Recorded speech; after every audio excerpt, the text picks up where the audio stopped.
The Innovators Network. Welcome to the Killer Innovation Show, the longest continuously produced podcast in history. Each week, Phil McKinney brings you the insights and strategies to amplify your creativity and innovation skills. Here's your host, Phil McKinney. Welcome to today's show. How are you doing? It's been a crazy week around here. Lots going on. We're actually getting ready to head back out on the road in the bus. We will be heading to the southeast, and we'll be there bouncing around down there for about a month or so. I did want to let you know about an upcoming event we have Labor Day week. We are currently planning to be in Richardson, Texas. This is in support. We will be doing recordings of entrepreneurs and CEOs in the Richardson, Texas area that are part of the Richardson Innovation Quarter. It's an area within Richardson, Texas, where they are encouraging startup companies, universities, all coming together to really spark a new level of innovation. We will be there pretty much the entire week. Timed with that event in Richardson is also Richardson's hosting a one-week event around autism. And as many of you know, I am the chairman of the board of Hacking Autism over at hackingautism.org. And so with that, we are combining two activities. We are looking to run a hackathon in Richardson with Hacking Autism on both technology, employment, and therapy, but also to interview startup companies and university leaders and etc. So stay tuned. That is the first week of September. If you happen to be in the area or you want to come to Richardson to be a part of that, we will be posting information both on our social media page and in other places. So stay tuned and we'll give you more information as we get closer to that. So let's talk about today's show. Today's show is around the common fear that a lot of innovators have, which is that they're going to run out of ideas, that they've only got a certain number of ideas that they can come up with, are really great ideas, and therefore then they got to be very judicious. They got to be very careful and protect them and polish them up, and once they've run through their total allotment of ideas, then they're done. They're tapped out. That's it. There's no more. Well, that's false. Fundamentally, it is false. There's a two-step process to tap into an unlimited source of ideas. An unlimited. I mean, you will never strike bottom. And that's what we're going to talk about in today's show. So you're going to want to listen to the show all the way to the end to find out what those two-step process is, so that you don't have to be afraid of ever running out of ideas. So with that, before we hop into today's show, I've got a simple ask for you to like, share, and follow. So like the show, wherever you're watching this at, give us a thumbs up, whatever, or post a comment, let people know, because you sharing a review on Apple Podcast or Google or iHeart or Spotify or wherever you're listening to this show at, that helps spread the word. Share it. If you've got somebody who you think could benefit from the content for today's show, copy the link and send it over to them. That would be greatly appreciated. And follow us on social media: Facebook, LinkedIn, Instagram, Twitter. Just search for Phil McKinney. We're there. In 99% of the cases, it's just Phil McKinney with no space. So follow. And that's where I do a lot of my communication in between the shows and post things about events that we are hosting and that we will be doing. So with that, I'm going to get out of the way here and let's jump into this week's episode. This episode is sponsored by Zoom. With Zoom, you can streamline your communication, collaboration, and creativity all in one place. Zoom is the market-leading platform that provides video meetings, voice, webinars, and chat across desktops, phones, tablets, and conference room systems. To learn more about Zoom and sign up for your free account, visit killerinnovations.com/Zoom.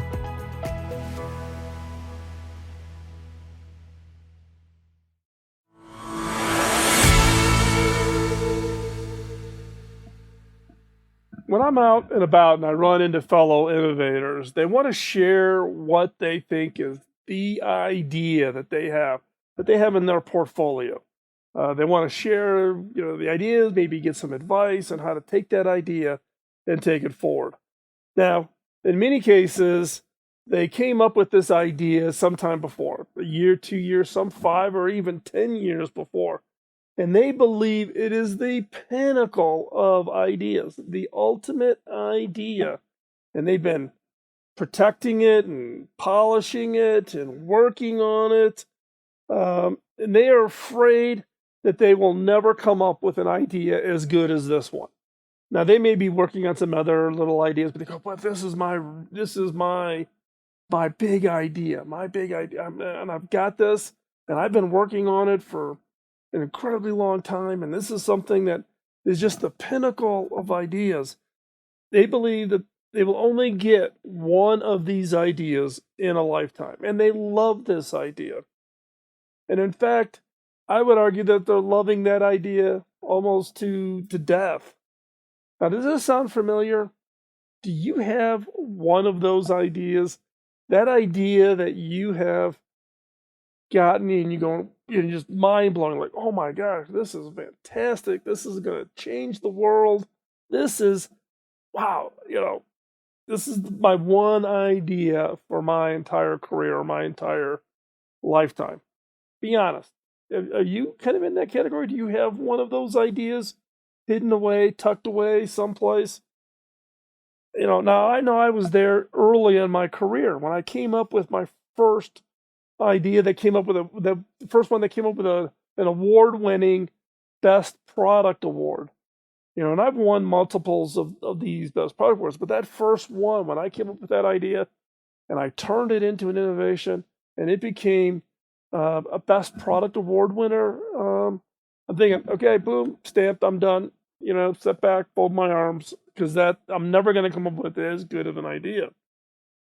But remember, ideas by themselves are of little to no value. Having an idea, okay, you got to start with something. They are the sparks that, with the right effort and the right support, can turn into a game-changing innovation. But it's not just the idea. You got to get the timing right. You got to have resourcing. You got to have the right support. The market's got to be. There's a lot of things that have all got to come together. So having that idea that you think is just absolutely mind-blowing, but not doing anything else, interesting, but of little value. You've got, ideas have to be executed on. They need to be turned into innovation. So the idea that you keep tucked away, no value. If you're hiding it, you're hoarding it, like it's my idea, it's my killer idea, and if I show it with anybody else, they're going to steal it, so I got to keep it, right? And in some cases, people would call you an idea hoarder. You're keeping it for yourself. What's the why do hoarders become hoarders, right? If you've seen any of the TV shows where they're going in and people's houses are stacked up, is because they don't want to lose it. They got to keep that thing, so they got to find some place to stuck it. Then they get something else, and they got to keep it. And is your idea notebook? Is your brain taken over by hoarding of ideas, not doing anything with them, not sending them out? Now, as I dig in and ask questions of these innovators, as I try to figure out why people get so wrapped up on having like this one pinnacle idea, is I discovered that what is the underlying issue here is that they're afraid that they've only got a limited number of ideas, of really great ideas. They only have a limited number.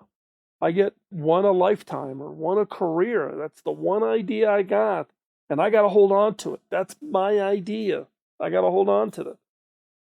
So they don't want to share it. They don't want to get others on board. They don't want to reveal it because it's such a great idea that if anybody else sees it, they'll steal it.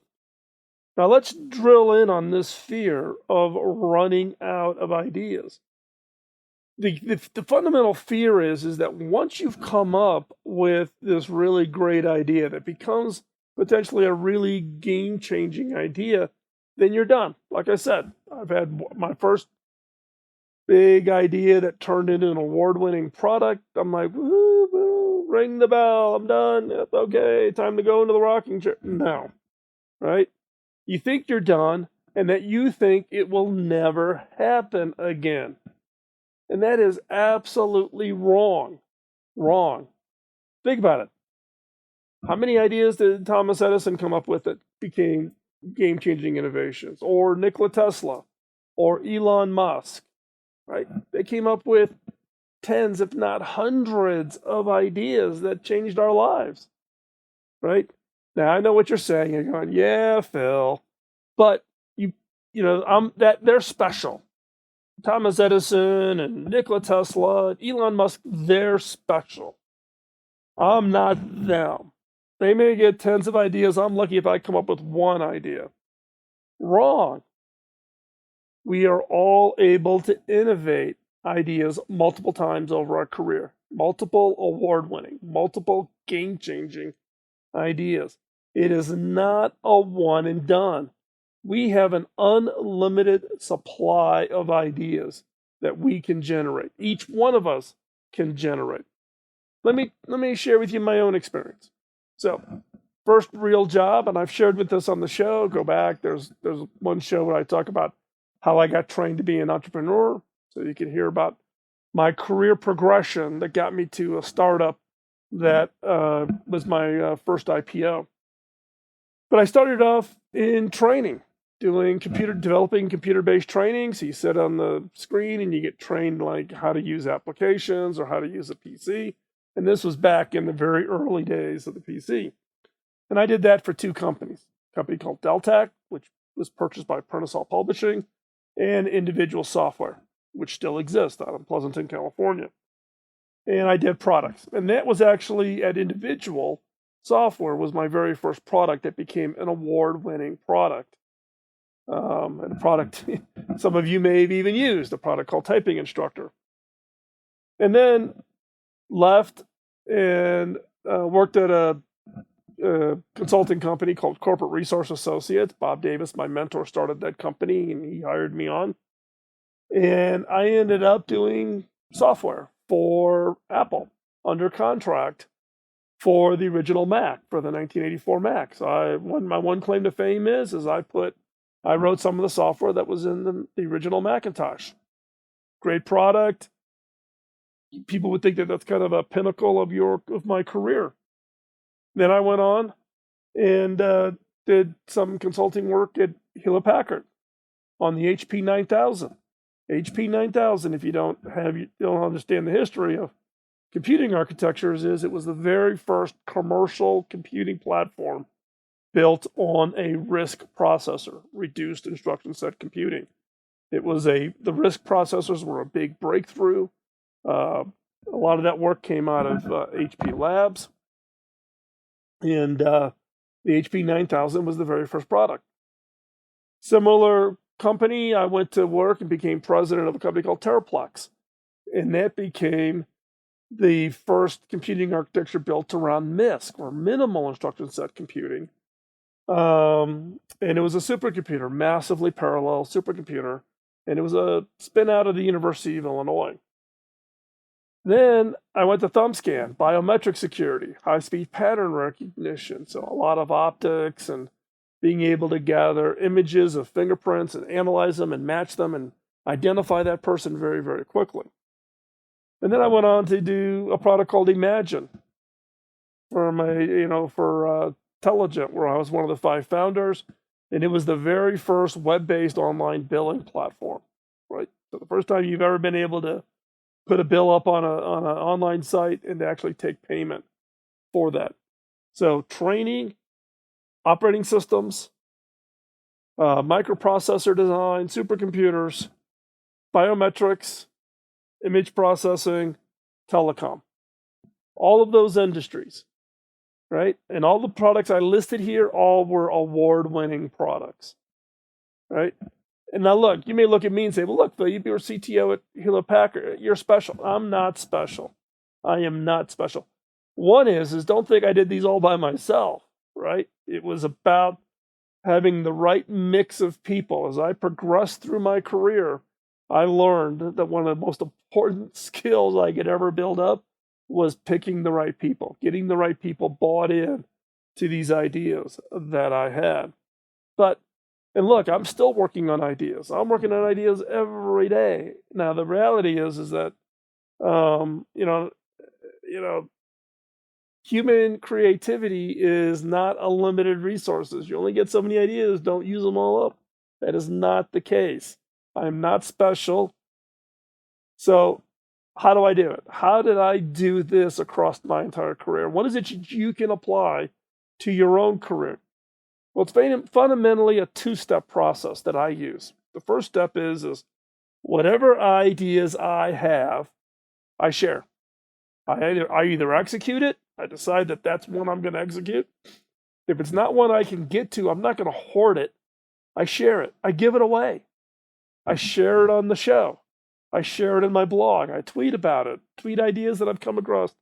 I'm either going to execute it, I'm going to share it, I'm going to give it away. I want to make sure that the ideas, so when I'm going through my ideas, I put them into buckets. These are the ideas that I am going to execute on. These are the ones I'm going to share, meaning I may give myself a little bit of protection, maybe hold some rights back to it, but share it with others so that they can execute it. Or I'm just going to give it away, just public. Boom, it's out there. And another person who does that is Elon. If you think about it, look, Elon, Tesla. Well, now he didn't start Tesla. Tesla was started by two other individuals. He was just the lead investor and then took over the company. SpaceX. He was at PayPal. All of these things, right? But think about Hyperloop. He came up with Hyperloop, but he had all these other things. Tesla was in the middle of a few challenges. SpaceX was ready to send off its first rockets to actually connect with the International Space Station. So what did he do with Hyperloop? He just talked about it. He shared it. He said, here, I got this really crazy idea. Here's the constraints. Here's what here's how I think it should operate, et cetera. Boom.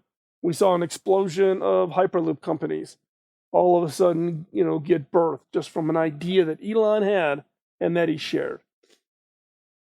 And one is you want to see your ideas become fruition, right? You don't want them to stay just in a dusty old notebook and not have a positive impact on people's lives. But you may inspire others. You may inspire others that take your idea and do something great with it. Now, if you're worried about, well, if I give that idea away and they're going to make all that money and what am I going to get? If your motivation for innovation is purely money, then you got the wrong motivation. Let me tell you, my opinion and my perspective on what I have learned is that if I do innovation for the right reason, the rewards come back, the recognition comes back. People acknowledge, where did that idea come from? Who provided that idea? So, from that standpoint, hoarding and trying to say I got to protect it just doesn't work. So again, step one, whatever I have, give it away, share it. Right. And then the second step is when you've given them all away, right, then you've made room for more. Necessity is the mother of creation. When you've given away all of your ideas and people are off executing those ideas and you've got the one or two that you're executing on, what happens? Your brain's going to say, your creativity's going to say, oh, I need to come up with some more ideas. And what do? You come up with more ideas.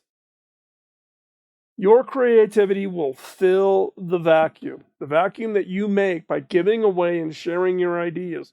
You will tap into that unlimited resource of generating more and more ideas. So when you have given away the ideas, when you've left that empty space of the ideas that you are executing or that you shared, that you're giving away, your creativity will fill that void.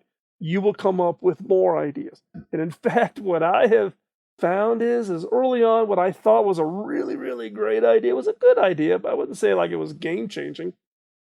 But when I give away all my ideas, and therefore I've created this vacuum and my creativity kicks in and I'm filling in more and more ideas, it's kind of like exercise, right? First time you exercise, you get a little bit of muscle, you do a little more exercise, you get a bigger muscles, you do Even more exercise, you get bigger muscle. That's what happens. Your early ideas that you think are great, they're good. But as you give those away, the next set of ideas are even better than that idea. Give those away. Even the third time around, those ideas are even better than the first 2 cycles. You're actually building yourself up to produce more and even better and bigger impact of ideas. So again, very simple 2-step process. 1, give all your ideas away. Give them away. Share. Execute, share, or give away. Execute, you're going to keep them. You're doing it. You got your team. Off you go. Share is you share them with others, and maybe you keep some involvement with it, maybe an advisory role or whatever, but somebody else is driving it. Third is just give it away. Just make it public and say, hey, wouldn't this be really some kind of crazy thing? You think, and let people run with it. The more you give away, the more empty space you create in your own creativity, more ideas you'll generate. And you'll find that untapped resource of just more and more ideas. So just repeat it. Step 1, give it away. When you give it away, you make up free space, fill in those innovations, use your creativity to create more ideas. Go back to step 1, give it away. Step 2, generate more ideas. Step 1, give them away. Step 2, generate even more ideas. It's a never-ending cycle. And the more you give away, the more you share, the more you can execute, the more space you give your subconscious to create even more and better ideas. Now, you're asking, is it really that simple? Is it really that simple? Yes, it is. It is actually that simple. And it is motivating beyond belief. Once you've experienced that buzz you get when an idea you've had becomes a successful product or service, then let me tell you, it is an unbelievable buzz. When I developed a product called PC Boot, and it won Security Product of the Year at Comdex. So the big trade shows. Comdex was bigger than CES. So Comdex, Las Vegas, tens of thousands, if not hundreds of thousands of people are at the show, biggest trade show at the time anywhere in the world. And a product that I built by myself for a company called Thumbscan wins Security Product of the Year. And I go across stage to accept that award. Let me tell you, the buzz, the excitement, the thrill of talking to people who had used that product, who loved that product, who just, were thrilled with that product. It solved a number of issues of security and securing this new thing called a PC. And, in fact, if we ever have a chance, I'll shoot a video, but if you're ever in Colorado and we can meet up and I can show you right behind here, outside the studio, is the award that I got at Comdex that year for Product of the Year. And it was sponsored by PC World Magazine back in the day. Let me tell you, once you have that buzz and that excitement, you want to repeat it. You want to do it again. You want to experience it again, and you will fight to have that experience again. Now, the fear is that once I've had it, then I'm on a downhill slope. That's it. I've done it. I've achieved it. Rang the bell. I'm done. No. Your creativity is an untapped, unlimited resource. It's a bottomless pit. There is no bottom. You will never dig through all the way to the bottom of your creativity. But you do need to make room for it. So all the other ideas that you've got, that you've collected, find the ones you're going to execute, share or give away the others that you just don't have the bandwidth. Remember, Elon did that with Hyperloop. What have you done with any of the ideas that you have in your idea notebooks? You do not need to be afraid of running out of ideas. You will never run out of ideas. And thank goodness. You know why? Because the world is never going to run out of problems that need to be solved.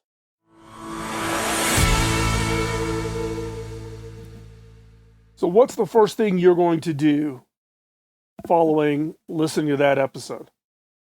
Hopefully you're going to go out and find those ideas that you've got in your notebook. You can't execute them all. Those that you are not going to execute, share or give away, make public. Go out there and share them. One way you can share those is, or if you want to give ideas away or spark or inspire others to take maybe some nugget of an idea that you've got, do something with it, is to go over to the Innovators community. So that is theinnovators.community. So that's a free community. There's no charge for it. You can join that community. It's a community made up of other innovators. If you want to share and put together a team and maybe empower them to go execute, but you want to stay involved in it, that's sharing. So you can do that, or you can just publish it and give it away. But that's a community that you can do that. It's fairly safe. There's no legal structure around it, but it's been a great community. It's where I hang out. A number of innovators that I've become friends with are all hanging out over there. So go check that out, theinnovators.community. But the key is that if you hoard your ideas, you're clogging yourself up. You're not giving yourself the room to come up with more ideas, more and even better ideas than what you think is your top idea today. So check that out. Can I ask one favor? Can you help me pay it forward? We started this podcast back in 2005 at the request or suggestion or encouragement, however you want to view it, from my mentor, Bob Davis. When I asked him how I could pay him back, he laughed. He says, "You can't pay it back. You got to pay it forward."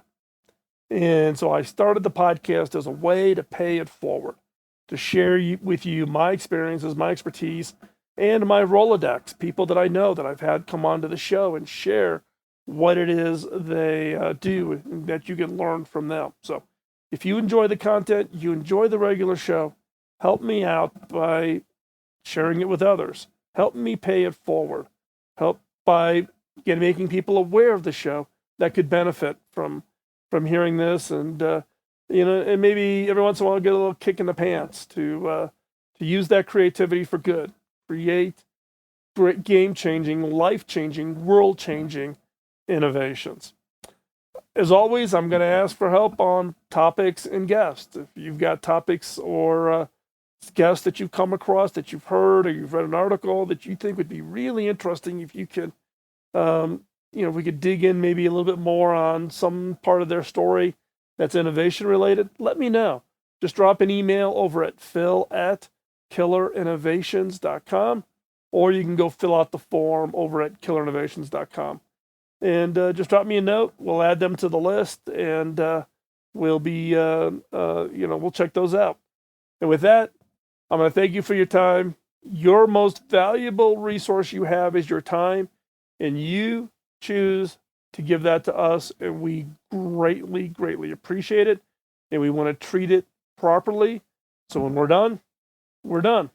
So again, thank you for your time. We'll be back next week. We'll talk to you then. Bye-bye.